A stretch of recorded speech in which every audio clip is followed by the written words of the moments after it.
Carol, Hey, what's up? I'm trying to find butterflies. Have you seen any? Well, I haven't seen many yet this year. What can we do about it, Sharon? Well, I've been thinking about it, and I Mhm. think we should introduce more nectar-loving plants into our gardens and yards I love that and idea. bring them to us so Yeah. we can just watch them and help the pollination. So with our gardens and our fruit sources. Mhm. So Carol and I are going to introduce you guys to some of our nectar-sourced butterfly-friendly plants that we have here at Culver's.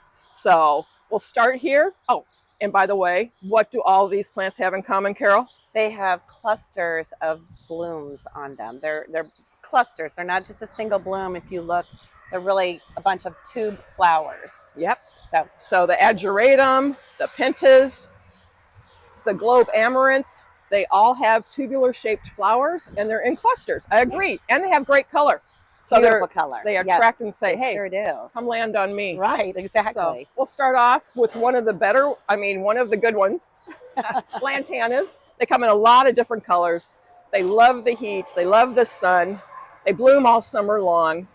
So And they're very deer resistant. But this is the one thing that one of my friends have planted that she said the deer had completely left alone, which is unbelievable. But they got a sticky leaf. The deer don't like it, and so it's a good plant to plant and have around to keep the deer from attacking. you can put it as a border in your garden. You can put it in containers. Yeah. You can have a tree form, a hanging basket. So that's the lantana. One of my favorites is the Verbena bonariensis. It's a tall verbena, and it blooms all season long. It gets about hip high in my garden at home. It does reseed, so you will have quite a few babies the next year, which you could dig up and transplant somewhere else. So, but this blooms, and it's covered with butterflies. I can sit on the porch, look out, and watch the butterflies dance around. Do you have a favorite? Well, I do have a favorite. I do love these zinnias. So let me show you all the different varieties we have. Look at the colors. They come in beautiful colors and really great options. You can mix and match, get tall, some say short. And see the land on the broad petals right here, and then go for the tiny flowers inside. And zinnias, I mean, whose grandmother did not have a row of zinnias around her vegetable garden? They're just a classic. And they invite the butterflies and the pollinators into your garden. Another one I love is the Trufula, and that is a globe amaranth. And that, you put that in a pot. It was covered with butterflies at my house. It was awesome. The blue ageratum is another one that's got the fuzzy flowers on it, but butterflies love that.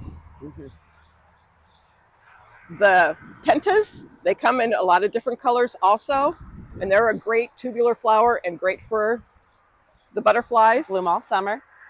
Yep, they're great. They're easy to care for. Really pretty. My favorite actually is this flower. There you go, the Scabiosa. So it sounds like it should be from Harry Potter, but yeah. It's Scabiosa blue butterfly. So, and this is a zone 5 plant, so it could be used in the perennial garden if you wanted to. It does require some nice drainage to overwinter. Otherwise, it could rot if it has heavy soil. So this one is not blooming yet, but this is blue status, and that will come out. It makes a great cut flower too, but the colors are vibrant on that, and they're also tubular shaped. And we also have salvia, which we have in many colors. So, but they too have the tubular flowers, bloom and beautiful. Great color. The color is almost unreal. It doesn't seem like that can occur naturally, but it does, and it's a beautiful, beautiful, unreal color. But this is what's interesting too. Right. So we have the nectar, so we're feeding the adults, but they also need host plants.